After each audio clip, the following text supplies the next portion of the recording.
I'll hit the record now. You know the drill. Well, you don't, but you do. You know the drill because you know the podcast space.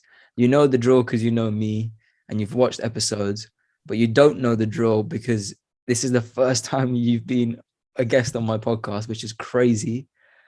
Right, But right. It's it's about time. It's about time. Thank yeah, you for the invite, by the way. But bro, the thing is, I've been watching your podcast for since episode one. Actually, I watched every single episode of the first season you did, and it's. I love to see how you've grown so much from that first podcast, and now you've interviewed everyone. That's everyone, right? From Othman Vani to Marcus Ferris to, so congratulations on that, by the way. It's awesome to see. and It's now awesome I've to got see. you, and that's the most important one, bro. No, I've been wanting. Obviously, people will know that we have chemistry. We've spoken loads before. We've collaborated loads before. You're like my pen pal. I've never met you, but like I feel like we're on a very similar wavelength. So just a The trigger metaverse warning. pal. Yeah, well, just a trigger warning now to everyone. There might be some opinions expressed on this episode which will affect the PC brigade in a in a I'll slightly help you. I am the all opinions by Faisal UK do not and should not be held against Hamza.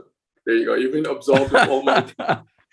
well, I was gonna say that include me in that, but yeah, you've probably got more of an outspoken opinion than me. But hey, this is what this podcast is about. It's about getting people on who feel safe to say whatever they want, and no matter what, whether I'm a professional at this practice or that practice, this podcast will hopefully always be a safe space. Faisal, before we get into your details personally, because you need to introduce yourself to everyone and tell everyone all the stuff you do, because you do a lot. um I want to start this by just very quickly asking you if you can, in a paragraph or so, just define what the hell is the metaverse. Oh man, that's the $1 million question, isn't it? I wish I knew myself. And anyone that tells you they do is probably lying. I have no idea what the metaverse is. No one does. I mean, it's a concept. It's an idea about the future of the internet, right? So there's a lot of papers, a lot of books, a lot of articles about it. The fastest and most concise way I can define it is you will know you're in the metaverse or in the age of the metaverse when the internet, physical reality, and virtual reality converge into a seamless experience that is accessible on all platforms and devices. That is when you'll know that we've reached the age of the metaverse. It is the next stage of the internet. Say those things again. So when what converges and becomes one? So when the internet, physical reality, and virtual reality converge into a seamless experience, a Mm. decentralized, seamless experience accessible on all devices. That is the because right metaverse essentially. because right now, I've heard Elon Musk talk about it, that we're essentially already like in the age of biotechnology, in the sense that we have an extension of our body which is already AI, and that's your smartphone. It's something Right. which is like attached to your body in your lower right leg, um, and it's constantly part of your daily activity. And we're just moving towards a way of living where we spend more and more time in the non-physical reality or the non-earthly reality. And in some ways that we've been building up to this moment. um what do you think? What do you think in terms Um, of? Go ahead. it's true, right? It's true because we are in. So I've been sort of very interested in the virtual world and virtuality, virtual reality. I wrote a paper called Datascape a couple of years ago, basically defining a new concept of space. Maybe we can get into that a bit later. But I did say in that paper that every day when you wake up and you pick up your phone to check Instagram, you're essentially entering virtual reality, or at least the virtual realm, right? You're doing that every day. Right now, as we speak, we're in this space together. It's not a physical space because we're thousands of kilometers apart, but we're in this kind of space together. So what is this? This is essentially a virtual space we're in. It's not a three-dimensional virtual space because we're not holograms or avatars yet, but this is virtuality in an essence. And we should get later on into the idea of Neuralink and how that's also going to connect to the metaverse, because that's actually what Elon Musk is proposing, right? Not just us having extensions as phones or computers, but us having these things called BMIs, brain machine interfaces. So basically chips in our brains that are going to simulate reality. So instead of us having to go on a device to access the internet, it's going to be done automatically in the brain. And it's going to be super interesting. I'd love to get into that as we there's people there's people right now who are really put off by this idea, but we're going to get so deep into it that I think this is going to be like exposure therapy for people who have phobias. We're going to get you so deep into the nightmare that maybe it won't be a nightmare by the end of it, or maybe it will just make everyone even more scared. But Faisal, now let's talk quickly about your background. Sure. I mean, I don't want to give the cliche thing like, so what is your background? I mean, I don't know why that was American. Forgive me. But what were you like as a kid? I'm really intrigued. Oh, wow. So this is probably the first time I've ever been asked that on a podcast. What was I like as a kid? Oh, I was a naughty kid, actually. I was rebellious, naughty. I did like to go with the rules. I knew what the rules were because I had fairly strict parents. You know, I'm from Nigeria. My parents are traditional, Muslim, Hausa, for anyone who knows about Nigeria. I grew up pretty normal, if you will. But I was rebellious, naughty, and around 13, I was shipped off to the UK to go to boarding school. And I spent the first half of my childhood in Nigeria, and then the next half, sort of my teenage years in London, in boarding school, which was a very interesting experience. Whereabouts in completely London? Different cultures. Do you know Royal Russell School in Croydon? I know Croydon. You know Croydon, right? Yeah, it's in Croydon. It's a boarding school in Croydon. That must have been a massive change, right? Like, how did you deal with that change? I mean, I have a brother who my oldest brother, he was in Pakistan. He was born in Pakistan, and then I think, yeah, I'm pretty sure. God, that's not good. Anyway, he came to the UK probably when he was in his young, maybe age 9 or 10, and he experienced a massive shift, but also a little bit of bullying from some people. What was your experience? So luckily I didn't have to go through any bullying because it was, I guess maybe it's a cultural thing, right? Because when I came here, there was already Nigerians there, there was Africans there. My older sister was in the school, and there was other Black people in the school as well. So I didn't go through too much bullying, but there were like sort of Asian people in my school, not like Indian or Pakistani, but like South Korean and Japanese, Malaysian that did, like the younger ones especially, that did go through bullying. So I think it might be like different cultures. And the reason I say that is because, for example, Nigerian culture is probably a lot closer to sort of Western culture than Indian culture, right? Or Pakistani culture, because they hold their heritage a lot more. When we got colonized, we just gave everything up. Like, we're in. So I guess think also there's some cultures that hold on to their cultures a little bit more. So it might be, that might have something to do with it. I suppose also African culture, I suppose, has been, you've got African immigrants coming into the West way longer than you've had South Asian and Asian. So like you said, that culture had probably already embedded itself in society as well. So you didn't really get bullied. That's good. So what was it like? Did you very quickly get into sort of the London lifestyle and culture and society? Oh, man. It's funny. I could not wait to start school in London, finally getting away from my parents. I'm going to be living alone. I'm going to be having all this freedom. But on the very first day when my parents were leaving, when they dropped me off at school and I saw them walking away, that's the first time I cried in front of them. Like, I teared up. Because it's one thing to be excited about all this freedom that's gonna come, but then you actually see yourself being left by your parents and going away, and this is the first time you've ever had that. Like, I cried.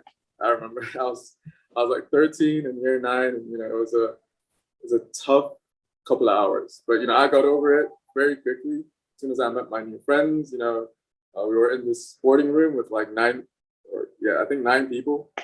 and Russians, Estonians, British people. So I made friends very quickly, and it wasn't too tough. It wasn't too hard to assimilate and make friends in the first couple of years. Just very quickly, in terms of like your identity, because you live in Dubai as well now, and you've got all these different identities pulling at you. If I know it's the most annoying question nowadays to ask people, especially when they're mixed up like you and me even, where do you think you're from? Funny thing is, I think this is one of the reasons why I think we relate so much, right? Because we are very, it's easy for us to sort of fit into these different cultures, right? It's easy for me to fit into the Nigerian culture. It's easy for me to fit into the British culture, to the Emirati culture. But at the same time, I don't feel like I'm part of that culture. I always feel like I'm other. Like when I'm in Nigeria, I feel like I'm the British guy, right? When I'm in London, I'm like the Nigerian guy. When I'm in Dubai, I'm either the Nigerian or the British guy, right? So I always feel like the other. But at the same time, it's easier for me to perhaps fit into London culture than it might be for most Nigerians. There's that sort of duality within that. But in totality, I think it enriches my perspective and experience of the world. I love that I'm able to have this sort of nuanced view on most things because I've lived in 3 completely different parts of the world, right? Because when I was in Nigeria, the perspective I had was very limited to that experience, obviously. As I went to London, that grew. And as I went to Dubai, that grew even further. So I do love the fact that, it brings me a lot of sort of different perspectives. I'm able to sort of empathize with different people, right? I'm able to empathize with the British experience. I'm able to empathize with the Emirati experience because I've sort of lived it for some years now. So that's one takeaway. And I guess it's why they say, travel a lot, because that's what it brings with it, right? It brings the ability to really empathize with people's real experience. Yeah, so I relate I'm sure to that. you can relate to that a lot. I relate to that for sure, because I think we have a very similar, let's just say, immigrating CV in a way. I mean, I was born and raised in East London, so I didn't really live in Pakistan at all. But I lived in a type of Pakistan that was the world of my parents, and some of the, I guess, some of the friends in a way. But I also felt very detached from Pakistani identity and culture. But there were obviously moments in which I could snap into, understanding how people from that background feel because I could speak the language. And I think that in of itself opens a lot of doors for your empathy. But then, I moved to Dubai. I completely, was opened up to a whole new world there. So I think that's also probably why we both have very similar views, because we've lived in similar spaces and places. How was your experience in Dubai, by the way? What was it like? I mean, it's hard to summarize it, but Dubai, I always say Dubai was like, it never felt like an established place. I mean, it's not an established place. It feels like a liminal, or like this kind of ethereal place where it's almost like a virtual space, like it doesn't exist, but it exists. Because when you're there, you can adopt the culture of the land, but it's a very mild culture. In fact, it's an amalgamated culture of all the different nationalities, various Western nationalities with a hint of Arab conservatism and possibly exceptionalism, if that's the word to use, where, we have an understanding. And I think everybody has an understanding. When you go to UAE, you are not top class citizens. You must respect the fact that the locals rule. And weirdly enough, everyone's all right with it. Yeah, it's very interesting, isn't it?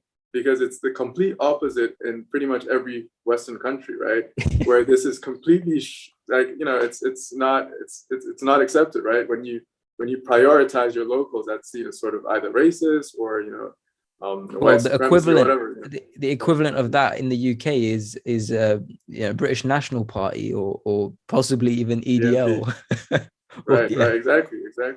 But it's interesting here that it's not only accepted, it's almost respected, right? And I get it. I get it because I'm from Nigeria, and it would be good, for example, if Nigerians did the same thing, if Nigerians sort of prioritize Nigerians over expatriates, for example, because it's the opposite in Nigeria. In Nigeria, if you see a white person, they are gods. If you see a black, like, whether you're doing business or you're sort of, whatever it is in Nigeria, like expatriates, especially from Western countries, are prioritized over local people. And it would be good if we would prioritize our own people over expatriates. But that's why it's interesting in Dubai that this is accepted and respected. That it's the case. Yeah, and I suppose you had those experiences as I did, and you're somewhat, I suppose, conservative as well in the way that you think about politics, but I don't want to get into politics. However, once you went through the boarding school process and you started forming your own ideas, where does architecture come into any of this? A lot of people have an artistic background to begin with, but obviously we know that you can get into architecture through nearly anything. It could be some software, and some people could get exposed to software, some people could get exposed to historical impetus. There's so many ways to get inspired. What was your way? It was probably the fact that my dad used to bribe me with drawings when I was a kid. I would draw these like cartoons and like animals, and he would pay me for them. That probably got me a little bit interested in it, making money. But to be honest, I can probably pinpoint 3 times in my life, or 3 people actually in my life, that really, really inspired me to become an architect. The first is my dad, obviously. My dad's an architect in Nigeria. He has his architecture practice. And, so from very young, I've always been around architecture. After school, I'd go to his office. I'd experience him designing, him having client meetings. During the weekends, we'd go to sort of construction projects he has, and I'll see the construction process.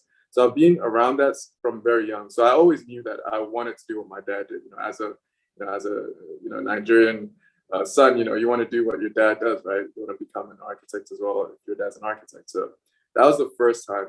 The second time is just after graduating from high school, I went to do foundation in LSBU, London South Bank University, and during my ending months of that course, I watched the video on YouTube actually by Jack Fresco. It's called "The Future by Design," the Venus Project, and that was a very pivotal moment for me. It completely changed my perspective about what design was. Because up until then, I just thought design was, human beings just drawing stuff and making stuff. I didn't know the true impact that design could have. And that documentary really introduced me to that, right? It introduced me to the fact that design could literally shift human civilization and how we treat each other, how we experience space, our happiness, and our society, and everything in between, right? So that really, really sort of inspired me in a major way. So tell us, what's that documentary called again? Sorry. It's called "The Future by Design" by Jacques Fresco. If you type it on YouTube, or just type in the Venus Project on YouTube, I'm sure they have a lot of documentaries very similar to that. But it was very, very inspiring for me.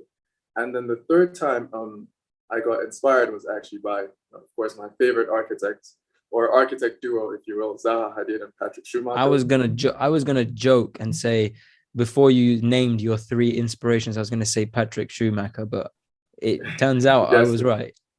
You guessed it. So around 2014, 2015, I remember I was here in Dubai. So I was living in a dormitory, right? And we would take this bus to uni. And I didn't have anything to do on the bus. It was like a 30-minute ride. So I decided to get this big, can I swear on here? Can I curse or not? Yeah, I swear a bunch, yeah. Okay. So I was going to say, I get this big ass Zaha Hadid book, right? And I started reading it on my way to school. And it was very interesting because prior to then, I sort of hated Zaha's buildings. I was like, why is she designing all this shit? Because obviously I was inspired by Jack Fresco, and I wanted to change the world through design. I wanted to design things that were very functional, I wanted to change the world through design. And it seemed like Zaha Hadid's designs were just aesthetic. I was like, what the fuck is all these curves and stuff, So so I started reading this book, and I started understanding her philosophy, her theory, the reasons why she designs the way she does, and parametric architecture, and fluid totality, and all these different things within her sort of concepts and philosophies. And then I started getting into it, and that completely changed my sort of approach to architecture as well. I was So no wait, more how just how designing old are you? functions, but How old are you at this sorry, point? I guess my age. When you start reading about Zaha's theories and stuff, Oh I right, would say I thought you meant how old am I now? I was gonna make you guess, but no, I no, was as in like, yeah. probably I was probably 22, around 22. But before, up until 22 years old, you wanted to save the world through social justice architecture, Yeah, pretty much. Yeah, I was a like modern, everyone like a else complete in this profession. Yeah. yeah, I read Le Corbusier's book towards the new architecture, and I was sold. I was like, yes, function over form. I just want to design things that are functional and just change the world through that, you know. And then I sort of started learning about the different theories within architecture. Yeah, it really inspired me and changed the way I sort of approached architecture design and pretty So I much everything. suppose at that point, because I think this is important to kind of pause that, because a lot of people, a lot of students come in, and myself included, come into architecture school being, I suppose, almost tricked in some ways, but also not tricked, because there is a level of social change possible in architecture, but they come in with this inspiration of like, oh, architecture can change the world, or whoa, architecture can solve social issues, and suddenly they think they're gonna solve all the world's problems, and they come into architecture school and they feel the joy of taking on enormous socio-political issues, taking on economic initiatives, sustainability, all this stuff. And it's like, when they finish architecture school and they go into practice and they realize the whole world is pretty much a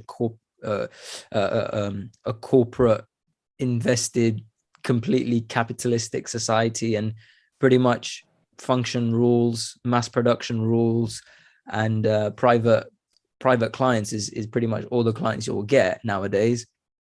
Yeah, right. I guess at what point do you realize this reality? So now I have a very sort of nuanced view on this, right? I agree with you, but I also slightly disagree, right? So I don't think individuals in architecture can change society unless you are Zaha Hadid or Le Corbusier or Gaudi, who kind of inspire a whole generation, right? But what I do believe is that the way in which we design can change society, right? I believe that paradigms in architecture are designed and they influence society. So if you design a certain paradigm, that's going to shape society in that paradigm. And it has to match what society needs. And because society evolves over time, design has to evolve with it in order to sort of influence it in the right way.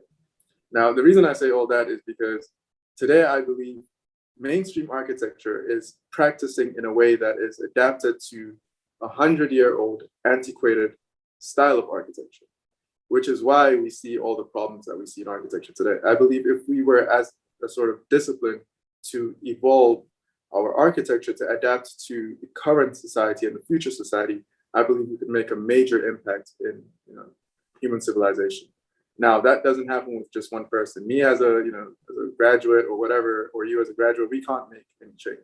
The only thing we can do is sort of talk about this and hopefully inspire other people to join to join this movement, and then we will see this kind of social change.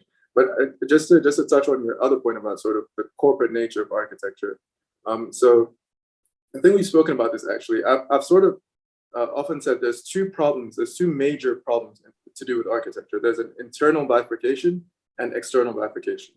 The external one is to do with, and you might be interested in this, the sort of disconnect between architecture and the general public. And the example I like to give is that you of course know Joe Rogan as a podcaster, right? He's got the biggest podcast in the world, and I like to say he's got thousands of guests, right? And not a single guest has ever been an architect. Of the thousands of guests he's never had an architect on, and he's had biologists, philosophers, martial artists, comedians, musicians, everyone, never an architect. And I had to ask myself, why is that? Why has this man, and obviously all the other major platforms, why have they never interviewed architects? And the only reason I could come up with is because no one cares what an architect has to say.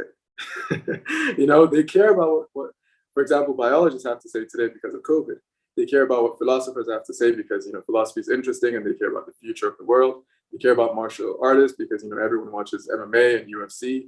No one cares what architects have to say because, first of all, they don't know what we do. They're not interested because they think they think our job is just to get a piece of paper and draw on a piece of paper and just build it. They don't understand the intricacies and the effects it could have, and the connections with society and all that. So I think that's the one major problem with architecture. The second one is what you were talking about, right? The internal bifurcation. I think there's a disconnect between the mainstream architecture and avant-garde architecture. And the reason for that is because of developers.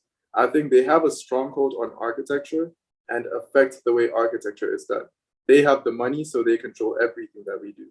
And I think that's sort of what you were touching on, right? That this very limited impact we can have as architects because of the control by the people with the money, the developers, right? 100%. And that is literally what this podcast is trying to address, both of those issues you just mentioned. So one, in terms of increasing the literacy, or I guess the understanding that people have about who architects are, what their roles are, but then in turn addressing the second point you mentioned as well, increasing the scope of the architect so that we can take control back of the built environment and maybe even create new markets that we're in charge of.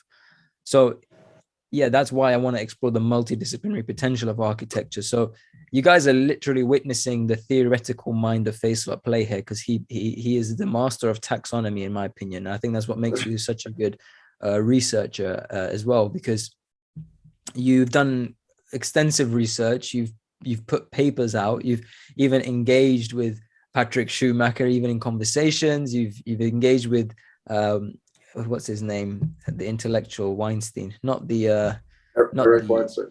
Eric Weinstein, not Harvey. Don't worry, guys. Tell me a little bit about how you got into, or I suppose one, how you got into being interested in research. What particular aspects that you were researching and why?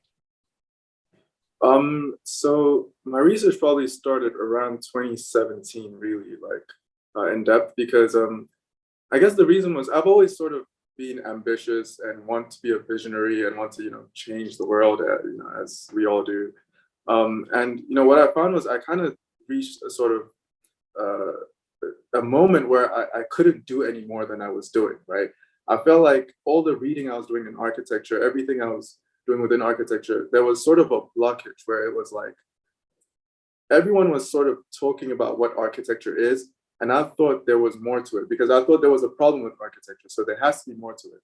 I wanted to get to the fundamentals of architecture and find out what the problems are, right?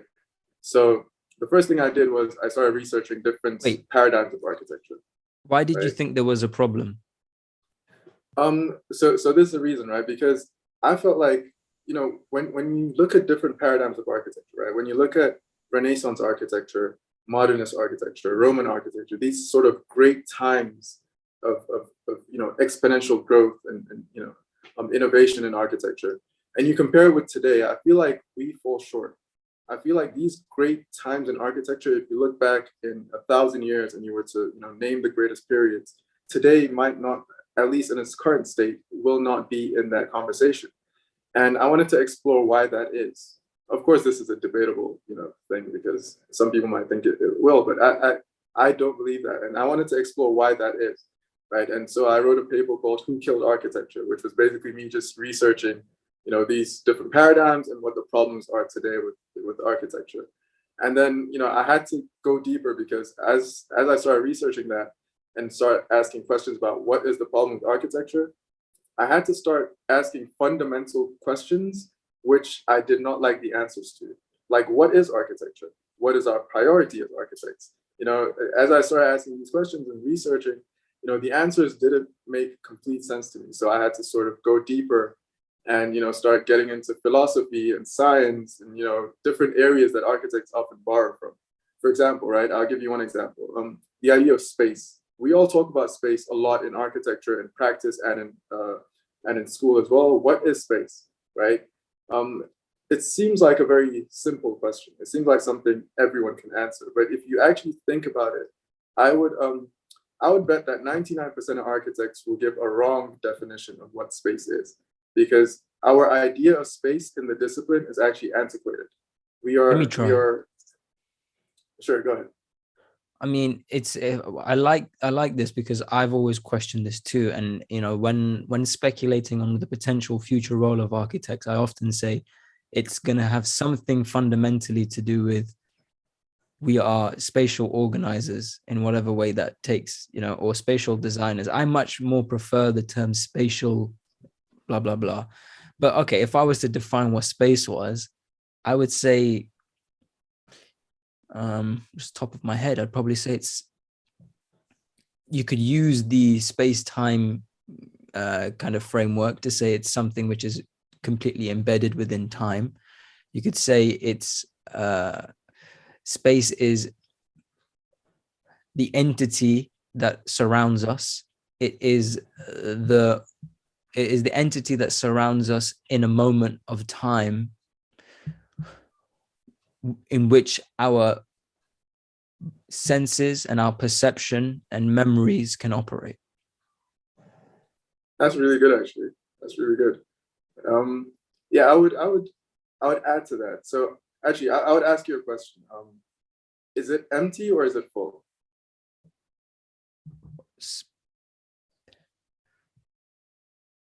Also, instinctively, I would say it's empty.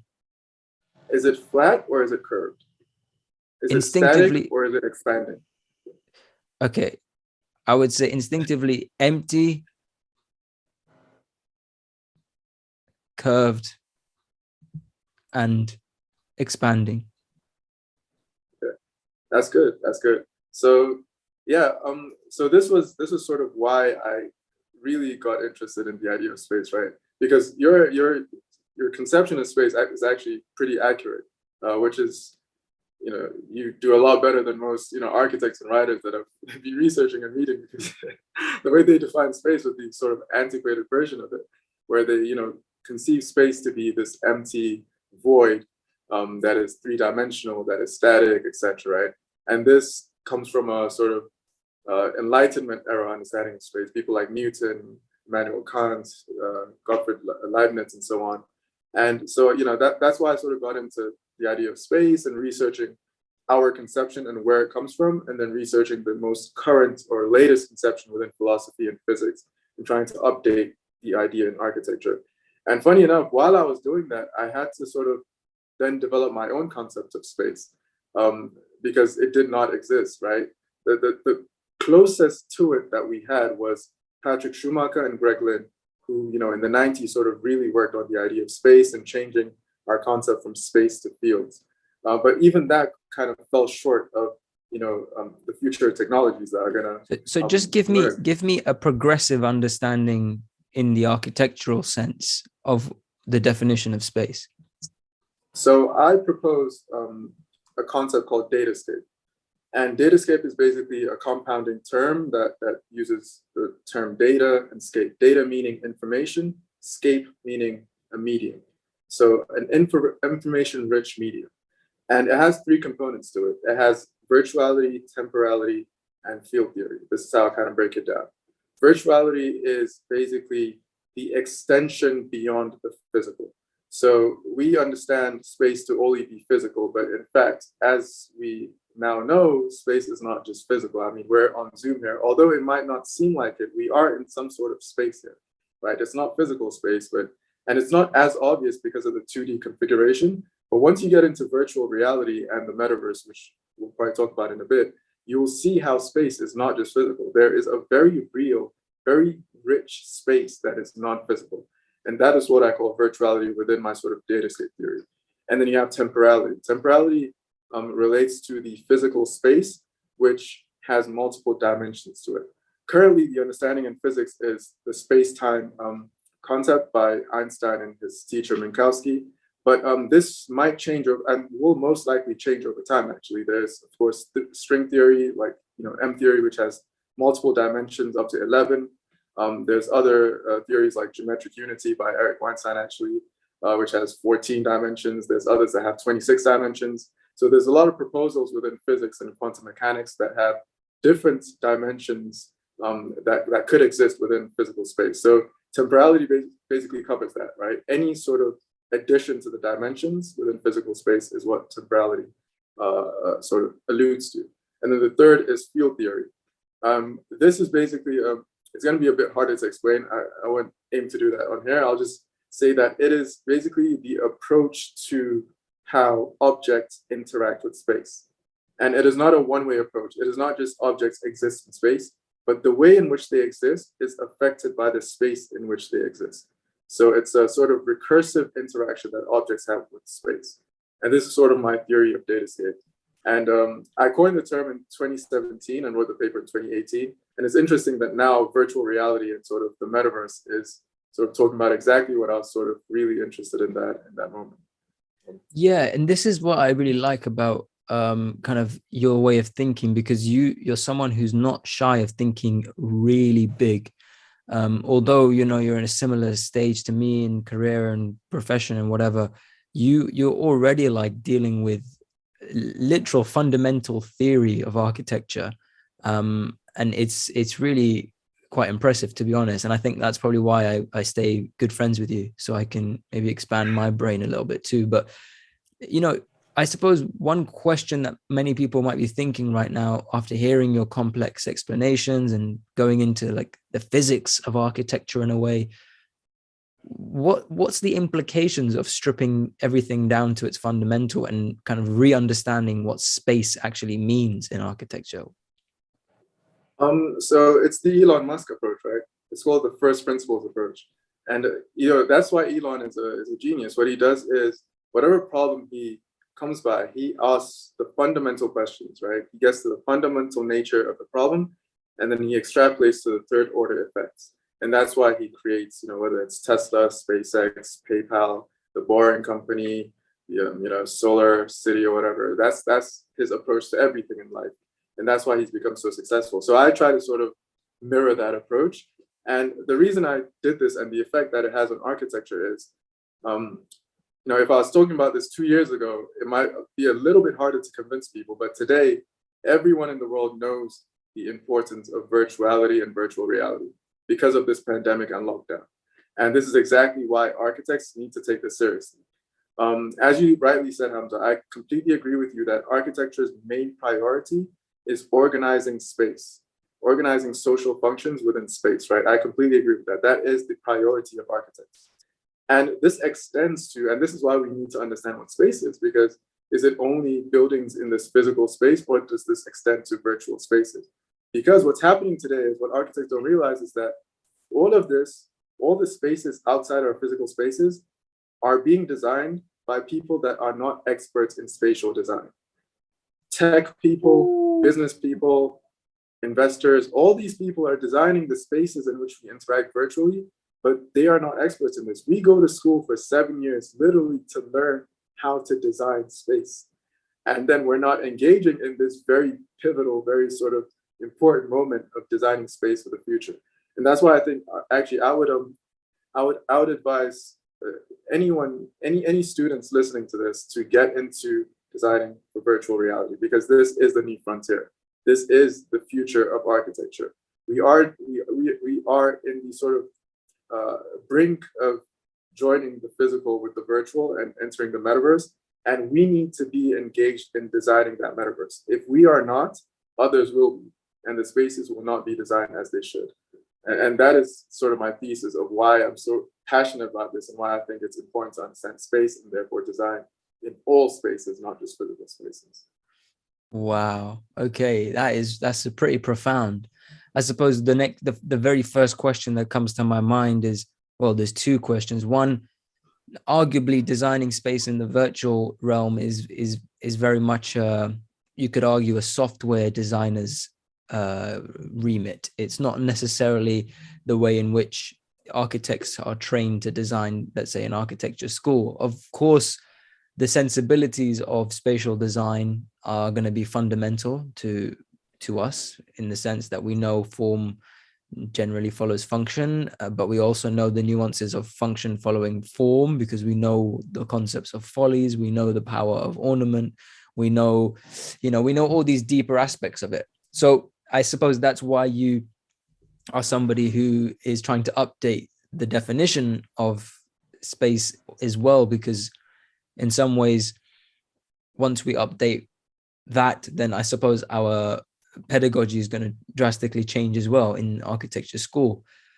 So I guess, yeah, my first question is, to some degree, people who are designing the metaverse, aren't they in their own separate field to what is architecture and what architecture could be as well in the future, given that there always will be physical real space and there always will be people who cling on to that? Will there, though? Will there? And I suppose the second question is, what the second question's gone. Let's try that first one. So, I was saying, will there always be physical space? That's debatable as well, and maybe we can get into sort of the the futurism in a bit. But it's funny you bring that up, right? Because a new term that's coming up, and you'll see this a lot more in the coming months and coming years, is the term meta architect. So architects for the metaverse. Even, for example, I didn't introduce myself in the podcast, but for those who might not know, I'm the co-founder of a company called Illuser, which is designing essentially for the metaverse. And one of my co-founders, who's an art director for the company, he's actually termed himself now a meta architect, because that's all he does. He designs for virtual spaces and virtual reality in the metaverse. So that's a term that's becoming quite popular. Meta architect, people who just design for the metaverse, just design virtual spaces and virtual reality. And I would say that our skills definitely extend to the virtual, because, as you said, we are sort of designing fundamentally with the sort of pedagogy to understand space, spatial relation, objects in space, and social functions within that space, and so on. And I think this is completely applicable to virtual reality. The only difference is the sort of parameters. So, for example, gravity might not exist in virtual reality, so you don't need to take that into account. Although, what I've sort of realized while designing virtual spaces is that you don't want to go too far from reality, because there's a certain intuition we have as human beings. We have evolved over 500,000 years to intuit this four-dimensional physical space that we live in. So it's in our biology and genetics to understand space in the way it is. So we can't go too far from it when designing virtual reality, or else humans will become completely sort of disoriented, and it becomes completely not navigable and not sort of intuitive when you're in virtual spaces. So it has to be somewhat related or relative or relatable to physical space. But of course, the constraints are a lot less when designing for meta spaces. So I think I was going to get into get into talking about Illuser just next, but it's good that you bring it up. So yeah, obviously, Faisal, you founded this company, you co-founded this company and this platform but way before Meta was announced. So it's, in some ways, we might see this kind of, you can tell us all about it, whether there's incredible opportunities emerging now. I suppose there probably will be. But since we have started talking about what it's going to be like designing in the metaverse, one thing I would add to that is, yes, although I did say that there is going to be a possible disjunct between how architects operate now, how we design, compared to how software engineers design, or people who are coding in the metaverse. The truth of the matter is, we're going to see, and we already are seeing, pieces of software which can be instantly integrated into a digital space. And, we won't have to actually change anything. We won't have to do anything to make that access easy. And a simple explanation there is, design something in Rhino and then send that into the metaverse. And there you are. You've now become a meta architect.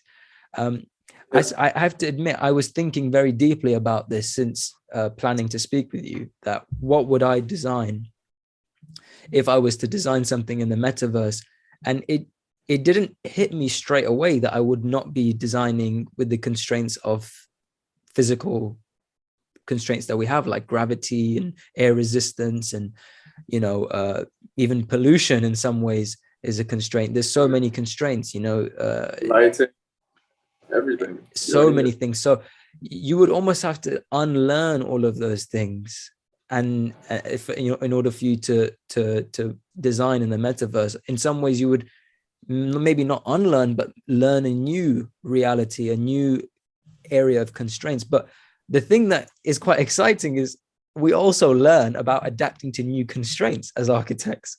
You can, and that's what university is actually so good for at the moment, because once you have a new site in a climate where it's extremely hot, you have to snap into a new design thinking to think about new constraints. So when I was thinking about it, I was like, whoa, you could design a mile-long tower that was probably the size of the length between the size of almost a toilet booth that went up a mile long into the air, and it would be okay. So I suppose, is it ever going to be serious? And give me an example, give me a scenario in which there's something that like architects are designing in the metaverse that's going to have a level of actual use, and almost a scenario of actual work, if that makes sense. Do you know what I mean by that? So let me explain, right? So the thing is, virtual reality at the moment is probably seen as sort of a game or social media. And so I'm gonna go the long way to answer your question. And I have to do this because people might not understand this, right? When you say metaverse, a lot of people have a wrong conception of what a metaverse is, right? So when you say metaverse, it is different from social VR platform. A metaverse isn't just a 3D virtual space that you have avatars in that you can interact. It's much more than that, right? And I blame Mark Zuckerberg for this, and I'll shit on him in a second. By the way, did you know that on the day Facebook announced their Meta renaming and their Metaverse launch, because I'm in a lot of group chats with a lot of sort of founders founders of other Metaverse companies and VR companies and all that, all out Telegrams and Discords. My phone was blowing up for probably around 20 hours when he made that announcement. Everyone in the industry was pissed off about Facebook's announcement about the Metaverse. It's a whole thing in the community. Because it was good. They had to monopolize and centralize before anyone else made a big platform. Right? They co-opted the term, and they presented I don't want to say a wrong understanding, because Mark obviously knows exactly what a metaverse is, but he presented it in a way that kind of misleads people to believe a metaverse is something else, right? But anyway, the reason I bring all this up is because the presentation that Facebook gave about the metaverse is actually a social VR platform.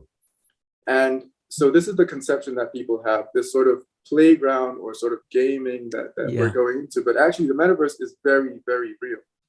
The same way that Zoom meetings are very real and billions of dollars are exchanged in Zoom meetings, people are going to have these meetings in virtual spaces. Actually, in USA, we're already designing virtual spaces for companies and brands like meeting rooms and even vaults for their meetings about sort of accounting and finance and all that. So there's very real implications of this. People want to interact in virtual spaces, and that is going to become the norm. The same way it wasn't normal to sort of have important meetings over Zoom perhaps 10 years ago. Today it's the norm, right? It's almost preferred to going to physically have a meeting. So it's going to be the same way in the future. And this is only one application. Everything else is going to follow suit. Concerts are going to be done in the virtual space. Fashion shows will be done in the virtual space. Exhibitions will be done in the virtual space. Every and anything can be done and will be done in virtual spaces. And that is why this is very real when we design, right? It's very real if you design an office for a company to have meetings in. It's very real if you design a concert stage or a sort of performance arena for an artist or band or whoever to perform it. That has real implications. It's going to be used by potentially millions of people, right? So But there the are some truth, real implications. and the truth is, I have to agree with you, because the truth is we already design for the metaverse, Right. before the announcement of Facebook's Meta, because we were designing 3D models, BIM integrated models. We were sending perspectival ghosts into those models to occupy, to see whether to snag the models, to then redefine the models. So we were already existing in those spaces. And I think one way of maybe driving that point home that you're making of like, this is all very real, is strangely right now, if somebody called me, my phone would be busy. So I'm not actually available. And the reason I'm not available is because I'm doing something else. And what I'm actually doing is I'm communicating with you. And I'm communicating with you at a particular point in time, which is now. And I'm also communicating with you in a particular place, a place that might not be able to be defined as yet because we don't have those platforms, but it could be, you could say we are in the intersection between a black screen and another black screen. That's where we exist at this very moment, with part of our bodies dipped into the real world as well. And once we're able to simulate and create the somewhat, this is again going to be my next question about what is actually an illusion and what is actually not an illusion, because in some ways your platform Illusa, which I want you to tell us more about, kind of embraces that in a kind of satirical way, right? Yeah, so that's kind of where the name came from. Actually, we wanted to sort of use a name to really define what we were doing, right? Creating this sort of illusory world. And illusion, of course, has sort of a negative connotation sometimes, but we wanted to have a play on that. Yeah, because most people would say what you're saying, Faisal, and what you're saying, Hamza, right now is actually not true. It's not a real thing. It's not happening right now. It's all an illusion. You've got you've got some sort of object on your head that's actually masking what's actually in front of you. So Hamza, how crazy do you want to get? Because we could get into some crazy stuff. Go for it. People. Okay, so let me give people some food for thought. Right, there's a cognitive scientist. He goes by the term psychophysicist, the intersection between psychology and physics. His name is Donald Hoffman, right? And he's one of the leading experts in this area. And he recently published a book called The Case Against Reality, where he proposed something called the interface theory. Now, in this proposal, I'll give you the end before I explain from the beginning, right? Basically, what he defines is that the physical reality that we experience does not exist in the way we think it exists. Reality is very, very different from our experience of reality. And basically what he says is, so in evolutionary biology, there's this thing called evolutionary game theory by George Price and John Maynard Smith. And basically what it says is that our genetics are coded for fitness, not truth. Our genetics, our genes, when they evolve, the sort of parameters that allow them to evolve or that favor that evolution is fitness, survival and reproduction, not truth, right? And an example of that is, for example, color, right? Hamza, do you think color exists in reality? Do you think when you look at your phone and it's black, do you think the phone is actually black? When you look at that bulb behind your head that's green, is it actually green? I think it's green, but it's not green. I think it's both. No. You have to give me an answer. No, I don't live in that world, but I'm gonna play the typical answer, and I'll say, yeah, okay, I would say it is green because everyone else can see it's green. Okay, but why? Actually, I want you to give me your honest opinion about it. If you don't, my honest opinion is it's green because that's the word we use to describe that particular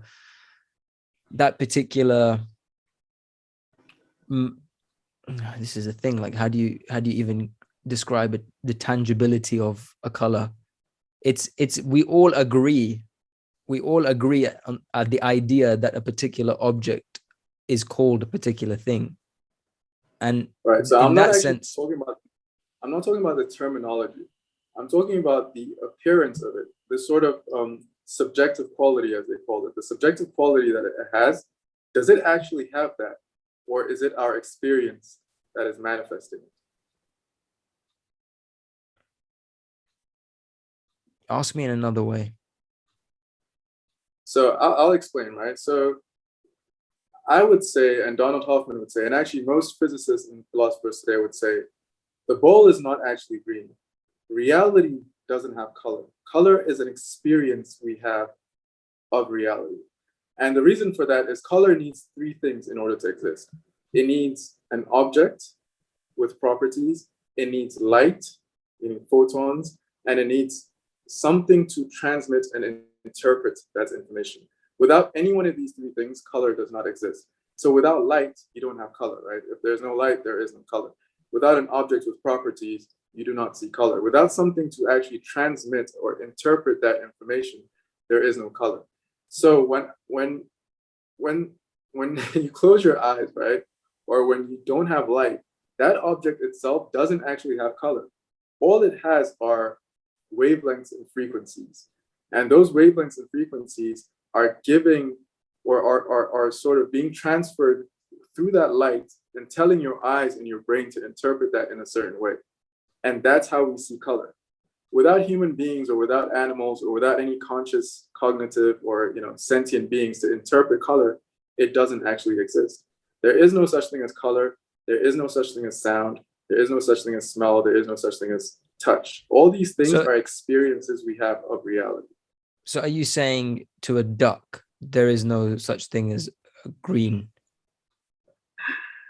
It doesn't exist. It only exists in our mind.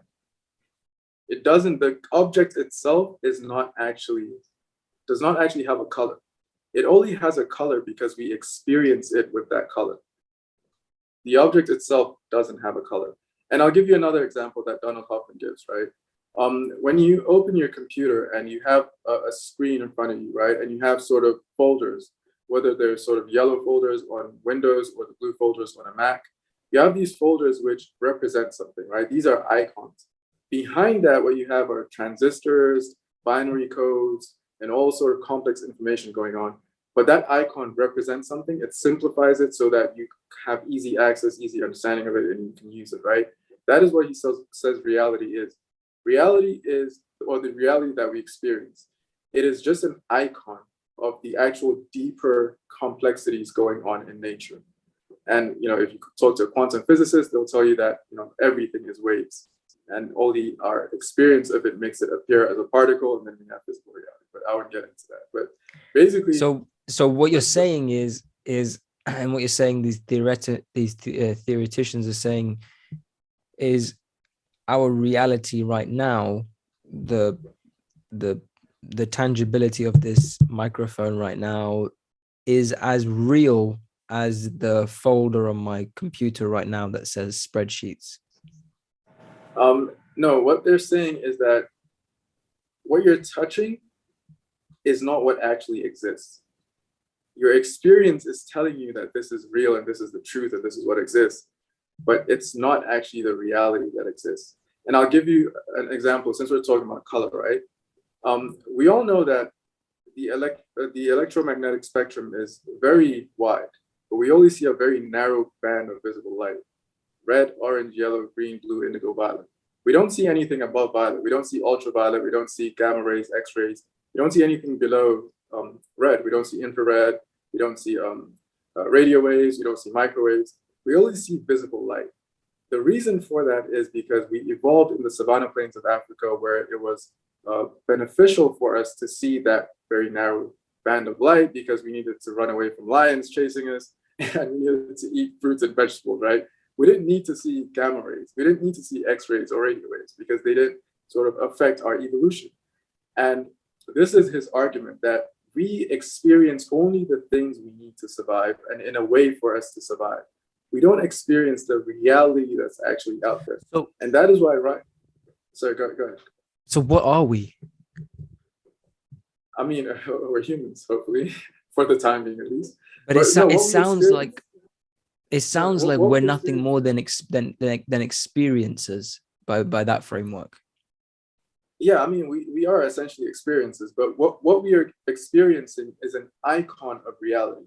It is a very simplified picture of a deeper reality going on out there. For example, if I told you that my phone here is actually atoms which are made up of quarks and electrons, which are not actual particles, they're just waves. What does that even mean? It doesn't make sense intuitively to human beings because we experience life in a certain way. But there's a deeper reality out there that we do not understand because we're not evolved to understand it, and we do not perceive it, right? We do not perceive phones as waves, but that's what they are. They're waves. Everything in existence is a wave. Every physical thing in existence is a wave. It's actually made up of, in particle physics, it's called the Standard Model. There's 17 particles that make up everything in existence. There's quarks, leptons, and bosons. 6 quarks, six leptons, and 5 bosons. And everything you could think of that is physical is made up of those 17 particles. Whether light is a boson, which is called a photon, you, Hamza, you're made up of atoms, which are made up of quarks and electrons, which are in the Standard Model. And these 17 particles are actually waves. They are wave functions. And only when you, and this is sort of a mind-blowing thing, at least for me, it was mind-blowing when I found it out, was that, there's something called a double slit experiment. If you're interested, go on YouTube and watch it. It's fascinating. It's basically an experiment that revolutionized human beings and how we experience the world. It showed us that everything exists as a wave, and only our observation of it makes it appear as a particle and makes something called a wave collapse. And that's how we experience reality in the way we do. So it's very possible that when we're not looking at the moon, that it actually exists as waves and not particles. Crazy stuff. The double slit experiment was something when I heard about that and I saw that, it really did unsettle me as well, because I thought, what the hell is everything if the fundamental paradigm that we understand is fluid and almost conscious, almost changes when it wants to change and when we're not observing it. And it's like, we could get so deep. We just did, by the way, we just did get really deep. So that was amazing.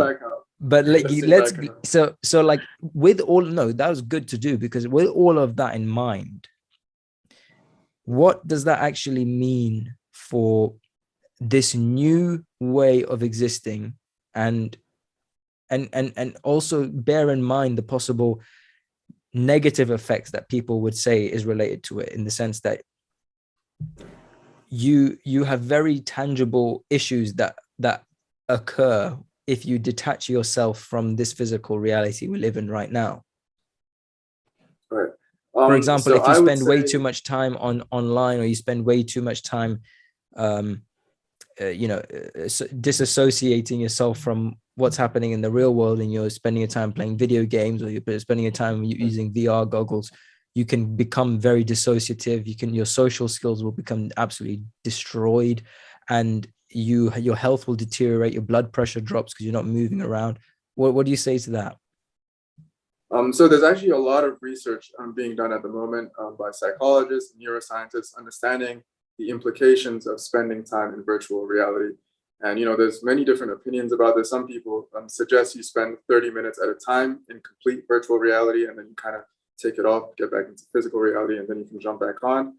Others suggest a bit longer, but there's a lot of research being done in this area. I would say that this is not a problem, because I actually don't see us going into virtual reality. I see us going into augmented mixed reality. I don't think there'll ever come a time where we're completely virtual. I think what's going to happen most likely is that augmented reality is going to become very popular in the next couple of years, either through glasses, like augmented glasses. For example, Facebook just partnered with Ray-Ban to make these smart glasses, and I think a lot of companies will follow suit.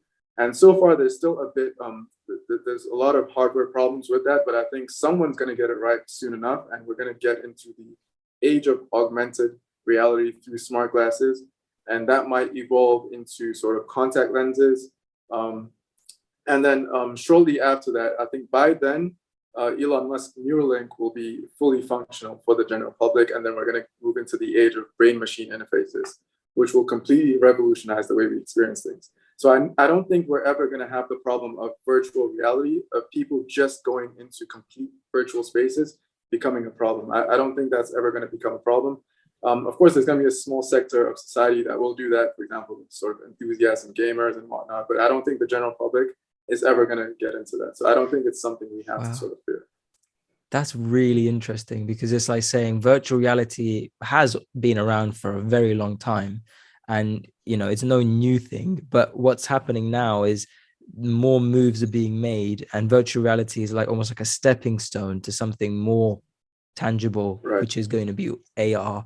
And when Elon Musk figures out how to take over all of our brains, then the interface problem is going to be solved, because I suppose projecting avatars and projecting imaginative objects onto the real world as augmented reality has a giant interface problem, because you'd have to essentially integrate the surface area of planet Earth into that interface.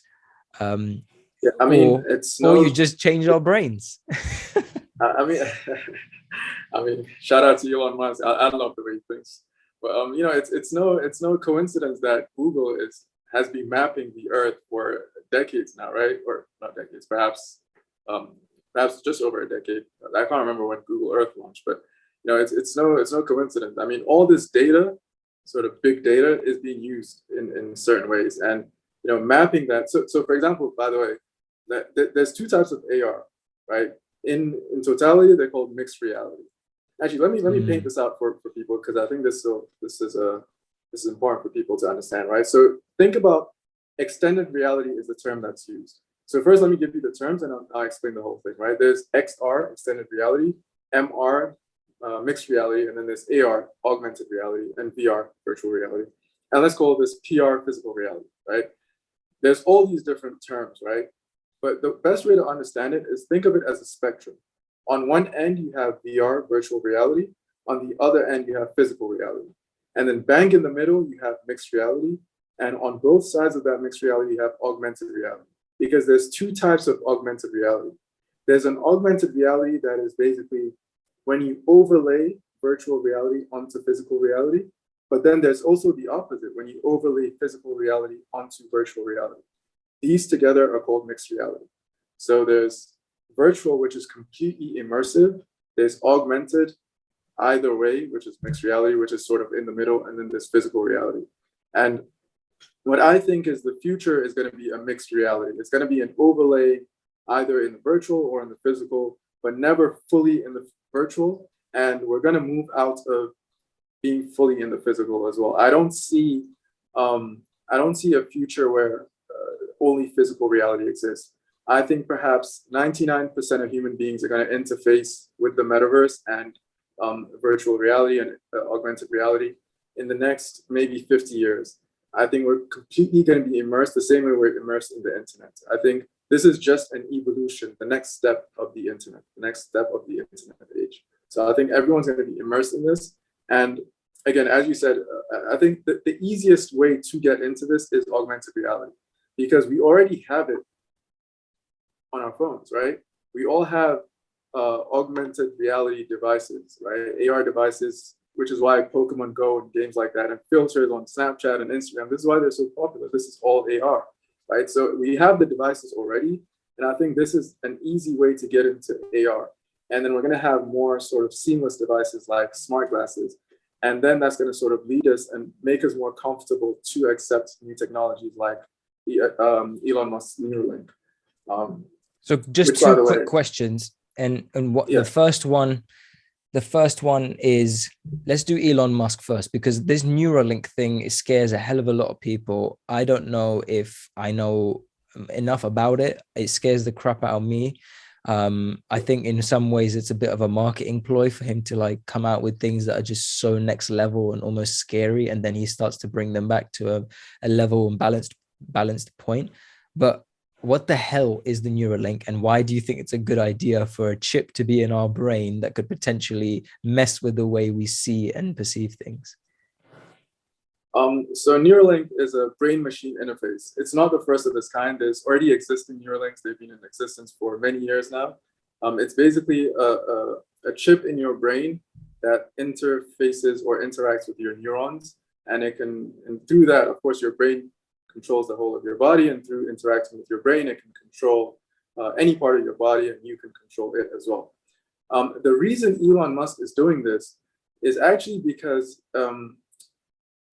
he's got a big debate going on with Mark Zuckerberg, right? And it's to do with AI. Mark Zuckerberg is very, very sort of, as a social media pioneer, he's very favorable towards the future of AI. He loves the idea of AI, and he's obviously been creating algorithms, machine learning, and everything in between with Facebook. So he's very for the idea. And Elon Musk is, I don't want to say against it, but he sees the threat of AI. He sees the real threat that AI poses to the future of humanity, right? Because of how advanced they're getting, there's a lot of things that could go wrong with that. And so what his solution is that, because it's inevitable, right? It's going to happen one way or the other. We're already too deep in. His solution is that we interface with this AI. We interface with the machine, and we put chips in our brains in order to connect with the internet, with algorithms, and with everything else, so that we amalgamate with it, as opposed to sort of try to fight it, because it's a losing battle. If AIs are already as advanced as they are now, they're only going to get more advanced, and then it'll be too easy for them to destroy humans if you try to go against it, etc. How the hell could AI get to that level though? So at the moment, AIs as quickly as you can explain, even though that's the biggest challenge. Yeah, I mean, how do they get advanced enough to sort of be a threat? Is that the question? Yeah. So at the moment, I don't think at the moment it's a problem, but it's basically the potentials of it, right? Because basically there's something called AGI, artificial general intelligence, and that's really what people are scared of.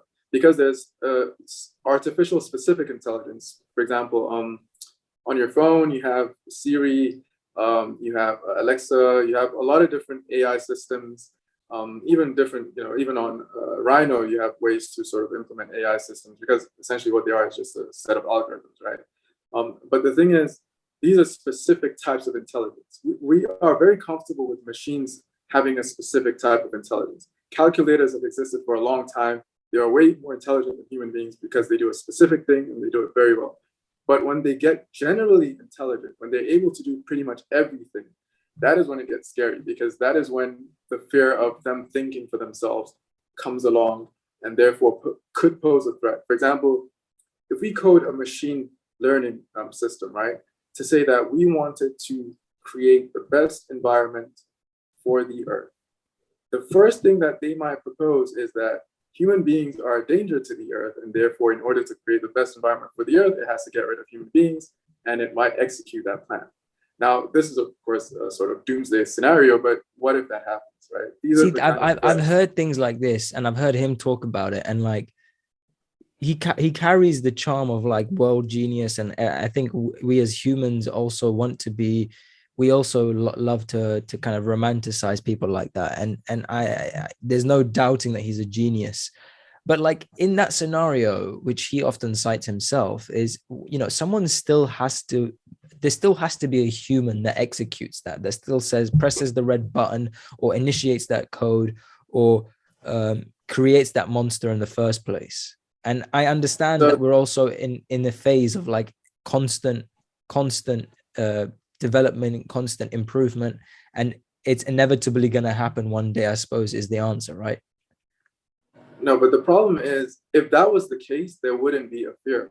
The problem is with things like machine learning, where the AIs themselves can actually improve their own algorithms and learn for themselves without the need of human beings. AIs can create other AIs. AIs can learn from data around them and improve their own algorithms. AIs can learn things in ways that we don't actually understand how they are learning. For example, the facial recognition system, right? Elon Musk actually spoke about this. He said no one understands how AIs actually learn facial recognition. It is an absurd thing if you think about it, because it's very easy for us to give a computer a sort of a numerical digit to say this is a color, and you should basically you should, whether it's recognize this color, or do a certain output with this color, whatever it is, we are able to do that with simple forms and simple geometry and simple sort of data. But when it comes to faces, for example, how do machines learn what a face is? Because somebody maps it out in the initial software. What does that mean, though? What does that mean? Because what does it mean if it maps out your face and you change your expression ever so slightly, or you put some makeup on, or you put some facial hair on, and it still knows your face? Because it has datum points. It has datum points. It's able to say your cheekbone is here. That's how the original person would have coded it. No, but that's the thing. That doesn't mean anything to a computer.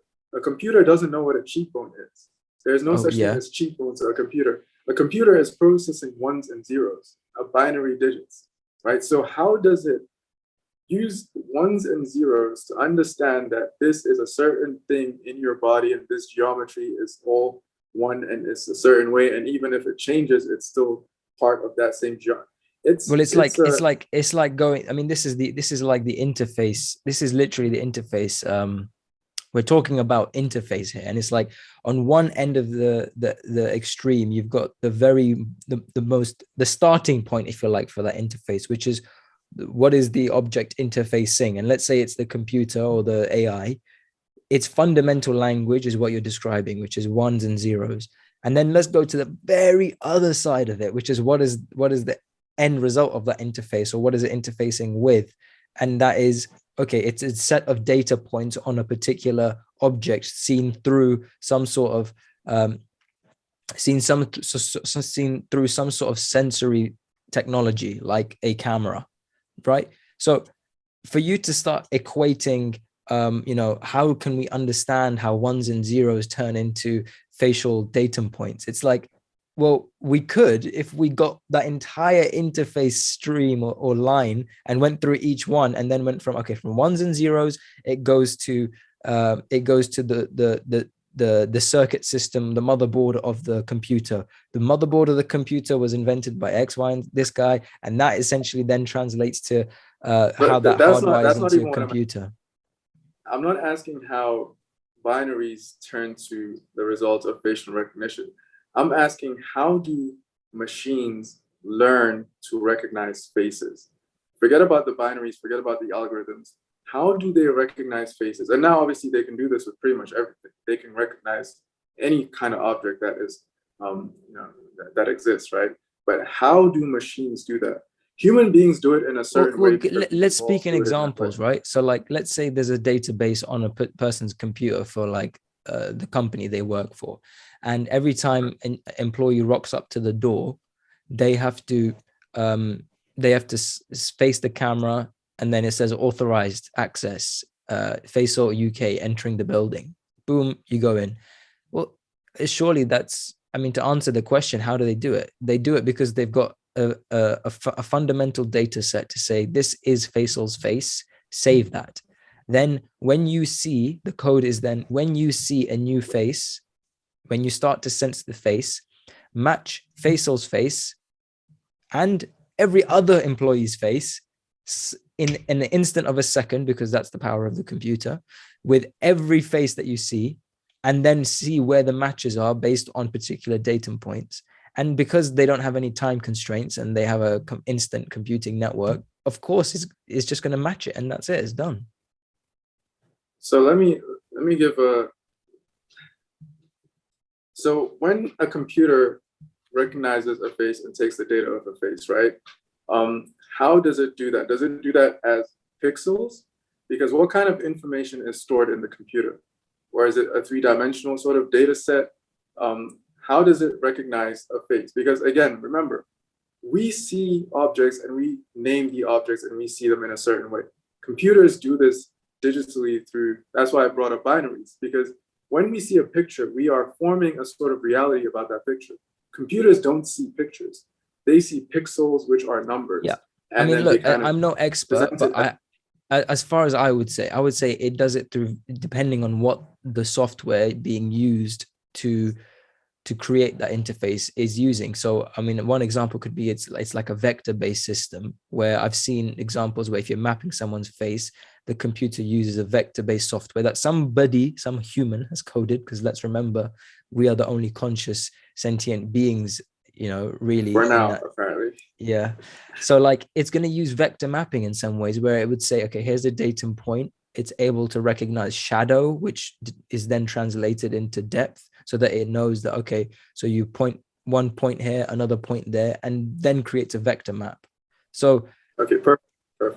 So when it creates that vector map, how does it then relate to change?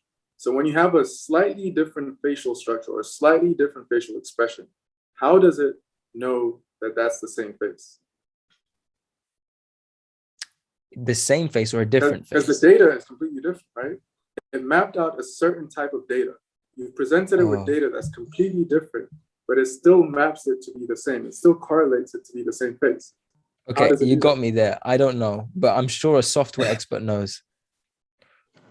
The thing is that this is what Elon Musk was saying on Joe Rogan's podcast. The way in which AIs and machine learning sort of develop the algorithms to do this, to recognize faces and recognize in such an optimized way, even with change and things like that, is unknown to human beings. Because we don't know how we recognize faces, truly. I mean, we can explain the sort of neuronal connections in our brains and sort of neurochemical firings, but essentially we just do it. We just intuit it. We don't know how we do it. We just do it. So we don't know how AIs also develop the way in which they recognize faces. It's definitely fascinating, but it's anyway. We got to this by talking about Elon Musk, right? And so I want to apologize to the listeners and viewers that this just tends to happen when Faisal and I speak. That was meant to be a short ending to it, but yeah, let's try to wrap it up now. So with Elon Musk, what I'm trying to understand is like, how can you think the Neuralink is a good thing? So I often do not have the hesitancy that most people do when it comes to new technology or the future. What I often do is I like to think about what is inevitable, think about the problems that come with it, and then try to think about the solutions. Thinking that something is good or bad or shouldn't happen, I don't think is constructive, because some things are just inevitable, right? We are in the age of algorithms. We are in the age of technology. We are in the digital age. We're entering the age of the metaverse and virtual reality. This is just inevitable. It's not constructive to start thinking about, oh, this is bad, or let's make sure this doesn't happen, because it's a losing battle, right? Especially kids today are completely immersed in that world and have completely bought into it, and that's the future of humanity, right? Those are the people that are really going to benefit from whatever we're doing today, and they're completely sold on it. I think what is important for me, at least, to think about is what are the problems that come with BMIs, and how can we find solutions to make it beneficial for human beings. And so, for example, some of the problems could be malfunctioning. You don't want a chip in your brain that starts to malfunction, right? And so you have to have really sort of good technology and hardware, a lot of research, not just that, but like when we talked about the sinister possibilities of AI kind of going out on its own whim, as if it's a conscious sentient being and deciding we're no longer necessary, I feel like that's some sort of romantic / dystopic fantasy that people have. And as genius as Elon Musk is, and as as much heed as one should pay to someone of his intelligence and his achievements, you can also recognize the little nerd in him who loves this idea of being the dystopic oracle in a way. So what further kind of puts me in that, supports me in that opinion, is the fact that you're talking about the sinister aspects, yet the man himself is creating a piece of technology that can much more easily be controlled by a human or by people who have sinister intentions, that will directly influence and change people's behavior without any interface issue. in the same way we're sitting here watching documentaries like the social, what's it called? Social dilemma. The social dilemma, realizing that we need to really take another look at what our relationship to technology is. We still have the upper hand, because what limits us from the sinister intentions of those who have power to those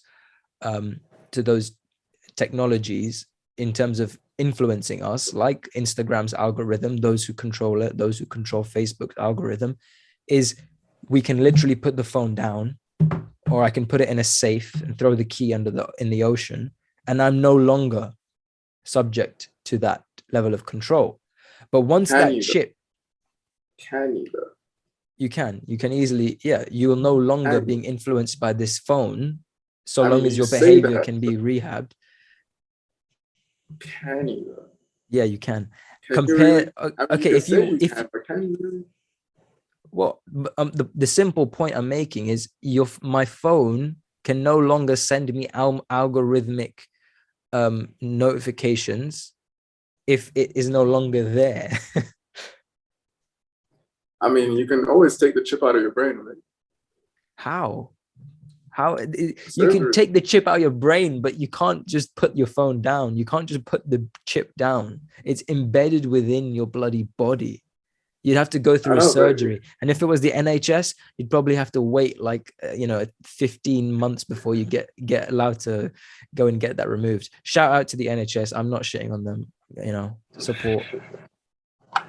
I mean, these are issues that he's discussed in his first sort of presentation about this. He talked about sort of double encryption systems that he's going to use. But what do you feel, Faisal? Because you are a technophile. I don't feel these are problems.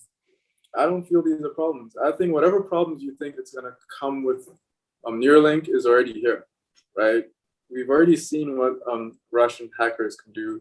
We've seen what these big farms. It's nothing. It's nothing compared to if those Russian hackers got into the Neuralink hub and instantly started coding and what the hell is a virus going to be like on a Neuralink? That's literally going to be this new wave of pathology that doctors are going to be like, what the hell? How do we deal with this virus? That's a crazy thing to think about, right? But that's the thing. All these things already exist. There's natural viruses, right? There's the coronavirus. There is. It's like, I really see the way you think now. And it's such a deep level of thinking that I struggle to kind of get on the same level. But to me, it's like, I always see you as a visionary, and I feel like what you're doing right now with Elusa and your research, and one of the reasons I love talking to you is because you're thinking of things on such a big level and such a deep level. And weirdly enough, I have to take my hat off to you, because you were in this space of innovation way before the mainstream thing kind of was announced. And I think I have to put a pause on this conversation now, because I have like 20 more questions I want to ask you, and I know we could talk for ages. We'll have to do a part 2. Let's please do a part 2. But just let's very, very quickly finish on something more related to architecture now, which is, with this future in mind, and the ethos of this podcast is to think about the multidisciplinary potential of architecture. So, thinking about what the future is for our economic kind of future as architects as well. And it is quite exciting to think about becoming a meta architect, or thinking about the new, because by the way, our profession suffers from bad business and bad economic prospects. And I think the way to save so many of to solve so many of the issues is through seeking innovation in this way. How can architecture students right now get ready for this new future ahead? Should we start learning how to code? Should we start creating AR platforms? What should we do? I think you should get on YouTube, Google architects virtual reality, and start watching videos. Or type in 2 Worlds Design and watch podcasts that hopefully will come up about metaverses and virtual reality. or you can go to Architect Network and watch our talks about virtual reality. Content is already out there. There's a lot of talk about it. I would say if you're a student right now, the advantage you have is you're already halfway there. Hamza, you rightly said that we designed 3D models already, and those are essentially the base structure for virtual platforms. The old step between virtual reality and 3D model is optimization. All you have to do is optimize these geometries for sort of virtual platforms. Different virtual platforms have different constraints and different sort of requirements. All you do is learn optimization, and you're a go. So I would say there's two benefits that the metaverse and virtual reality can really bring architects, especially young architects, students, and new graduates. And these are things that everyone should be looking into. The two things are designing virtual spaces, and then designing spaces and getting commissioned to build in physical reality.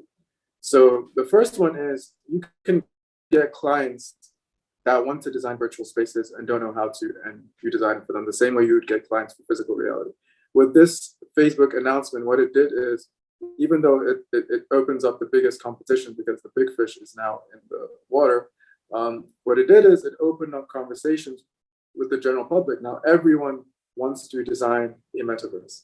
Every company, every brand, every influencer, every celebrity wants to get into the metaverse business, and they need designers. So if you're a student of architecture, learn how to do that and pitch yourself to all these different brands, and that's a good way to make money.